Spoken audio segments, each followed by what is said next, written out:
Salut l'équipe! Encore 4 mois à charbonner sur les cryptos et après la Lambo, les gars, il faut bien noter ça. Je reste vraiment dans mon plan où tout devrait s'arrêter au mois de mars et peu importe si ça continue, tant qu'on a fait le bif en bear market, on retrouvera des points hyper intéressants.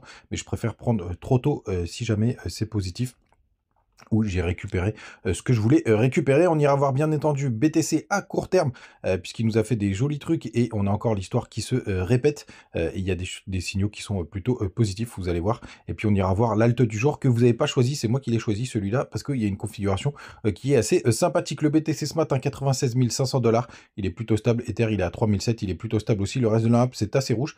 J'ai eu des belles corrections par rapport à hier à minuit. C'était vraiment la fête sur mon wallet et il y a eu pas mal de corrections depuis. Mais rien de bien méchant. On a Ada qui perd 6%, Shiba qui est en forme. Il y a peut-être eu une petite news, n'hésitez pas à la mettre en commentaire. Mais c'est le seul qui est vraiment dans le vert ce matin, il prend 14%. XLM, il perd 8%. Sinon, il n'y a vraiment rien de très intéressant. Allez, quand même, HBAR 5,7%. Et FED qui prend encore 7,5%. Et TAO 4,7%. Phil aussi en forme, plus 10%. Et en bas du top 50, c'est WBT qui perd 0,2%. Et je vais descendre à la 54e position, puisqu'il y a Hype qui a fait son entrée tonitruante, qui est à 9,58 $ ce matin, qui continue de pousser malgré tout ce qui s'est passé là avec sa blockchain et son truc là hyper liquide. C'est assez impressionnant ce qui s'est passé de ce côté-là. On est à plus 40% et ça m'étonnerait pas qu'il rentre rapidement dans le top 50. Les gars, du côté tout d'abord du weekly du BTC. On va avoir une bougie, potentiellement, si elle bouge pas trop, en marteau comme ça, c'est plutôt bullish, hein. Que vous avez une grande mèche et un tout petit corps de bougie qui est situé sur le haut de la mèche, pour le coup, parce que pour le coup, ça veut dire que tout ça s'est racheté. Donc ça, c'est plutôt une bonne nouvelle. En tout cas, il faudra attendre la clôture de tout à l'heure, donc ce soir minuit. Et du côté du daily, attention, non, pour l'instant, on est toujours repoussé par la zone de rechargement de short, mais on est dimanche, il va en falloir un petit peu plus d'informations pour savoir où on va tout simplement. Du côté d'Ishimoku, vous voyez, je voulais vous montrer ça. Il y a la Laginspan qui est, non, la Tenkan, pardon. Putain, ça fait tellement longtemps que j'ai pas parlé d'Ishimoku, que j'en perds mes mots, qui fait office de support aux alentours des 95 000 $. Pour l'instant, ça tient, il y a une petite incursion baissière, mais rien de bien méchant. Mais surtout, les gars, on a la clôture monthly qui est arrivée. Regardez-moi comme elle est magnifique. On va tout enlever sur le graphique. Ça fait longtemps qu'on n'avait pas eu une belle bougie d'impulsion comme ça. La dernière fois, ben, c'était en février 2024 hein, qu'on a une aussi belle. On a une belle aussi en octobre 2023 et janvier 2023. On va voir ce que ça va donner. Mais vraiment, les gars, j'insiste, je suis toujours dans ma target. Vous voyez, la dernière fois, enfin, au dernier bull run, on avait une belle impulsion sur le mois de novembre, hein. C'est à peu près la même chose qu'on a juste ici. Et puis après, vous voyez, ça a duré à peu près 4 mois avant de trouver le top du BTC, un petit peu plus, hein, puisqu'on a été jusqu'en avril. Pour le coup, c'est à peu près la target que je vise. On verra ce que ça va donner et puis peut-être qu'on restera longtemps. Et ça, c'est quelque chose aussi que j'anticipe, qu'on restera longtemps sur le top, sur un BTC qui reste longtemps au top, surtout avec toute la liquidité qu'on a. Et pourquoi pas faire un triple top. Alors ça pourrait être bénéfique aux alts, mais encore une fois les gars, je préfère sortir trop tôt si j'ai atteint mes targets de prix. Alors pour ceux qui s'en souviennent, en 2021, parce qu'on a l'impression qu'on peut plus encore faire des perfs de malade, il y a pas mal de cryptos qui ont fait encore des fois 20, des fois 30, etc. Mais évidemment, elles n'étaient pas dans le top 50. Dans le top 50, je pense qu'on peut faire encore des fois 5 faciles.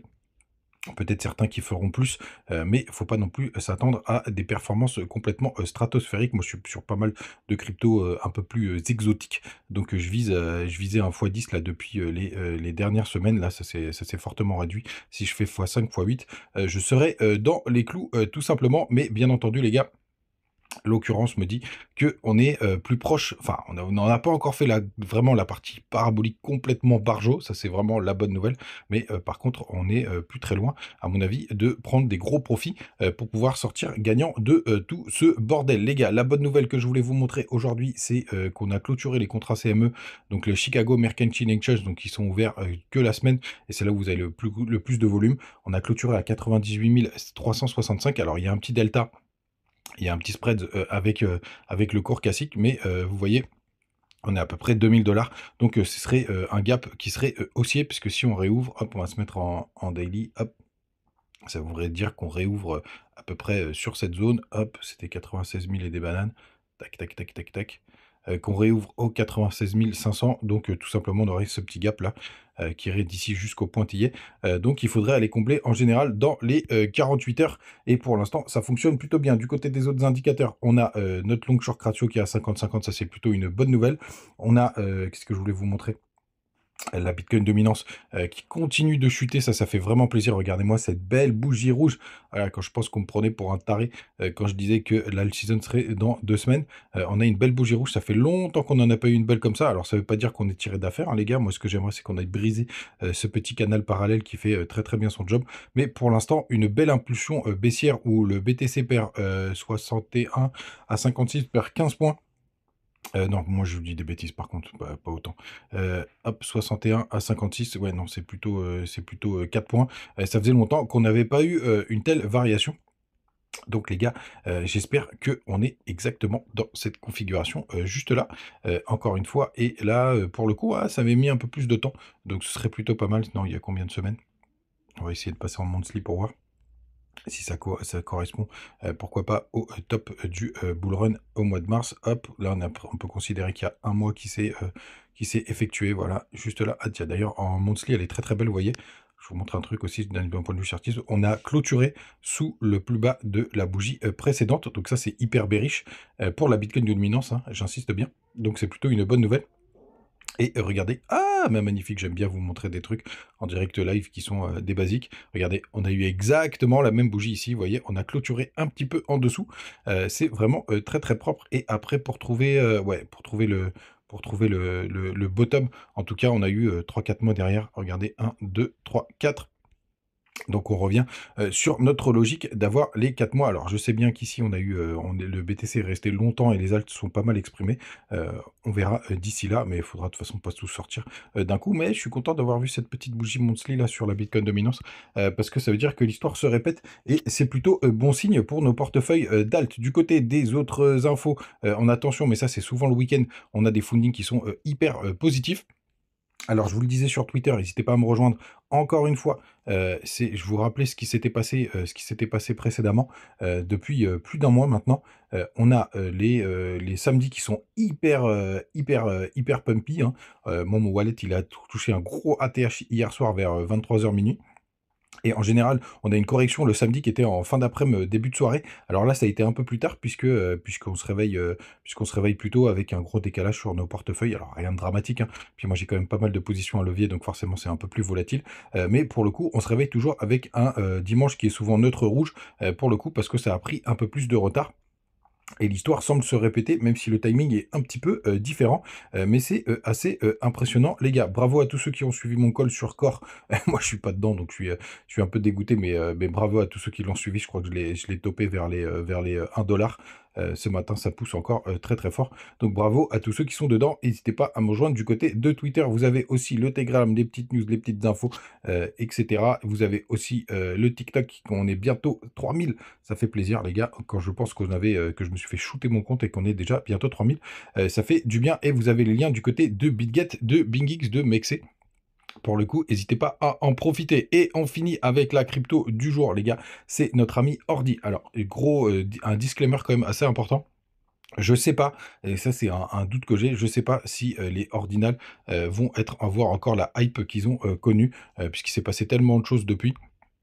Oui, je trace mon petit Fibo en même temps. Il s'est passé tellement de choses depuis que je me demande si ça va être encore un narratif qui va avoir un intérêt sur ce bull run. Je voulais quand même vous le préciser. Mais en tout cas, d'un point de vue graphique, regardez, on a un joli petit range qui s'est formé juste là, dans la zone de rechargement donc de professionnels entre les 0,618 et 0,786. Je vous invite à noter ça pour le prochain bull run, les gars. Quand on va avoir une grosse début de performance et que toutes les cryptos vont revenir dans cette zone, c'est là, c'est le meilleur moment pour aller sortir des petits leviers. Encore une fois, ça reste hyper risqué, je vous conseille pas de le faire, mais je vous dis ce que moi j'ai fait et pour le coup, ça a plutôt bien fonctionné pour démultiplier les performances. Là où on avait un beau range qui s'est formé, on a eu un petit pullback sur la zone juste là, vous voyez, on n'en est pas très loin, qui est la zone de haut de range, hein. C'était le pullback parfait, il était à 41,13, on est à 41,86. Donc c'est plutôt pas mal d'un point de vue graphique, ce qui se passe du côté d'ordi. La question, c'est effectivement, est-ce qu'on retrouvera la même hype? Moi, je pense que il va falloir quand même que les devs du côté de Bitcoin poussent un peu, parce qu'on voit même d'ailleurs, quand Bitcoin a pas mal explosé, malheureusement, l'écosystème n'a pas suivi. Alors que c'était le cas en début, de bull run. Donc on va voir ce que ça va donner, mais en tout cas, d'un point de vue graphique, il y a plein de choses là. Il y a la sortie du range, le pullback dessus, on est toujours sur la zone des 0,618 où on n'en est pas très, très loin. Vous voyez juste là. On a une épaule, tête-épaule inversée, on a des W dans des W, bref, ordi, ça pourrait être la crypto qui pourrait décoller, mais je pense qu'il faudra un peu plus, de hype. Moi, je pense que je mettrai une petite position cet après-midi, mais j'attends la fin de la journée pour toutes les variations. Les gars, oubliez pas, notez bien, comme ça vous pourrez me pourrir, mais je pense que ouais, au mois de mars, on risque quand même d'avoir au moins le top du BTC. Pour le coup, on verra bien évidemment ce que ça va donner. Et bien évidemment, je vous partagerai aussi tous les petits signaux, tous les indicateurs pour voir où est-ce qu'on en est. Les gars, vous savez tout. Passez un très très bon dimanche. À demain. Ciao!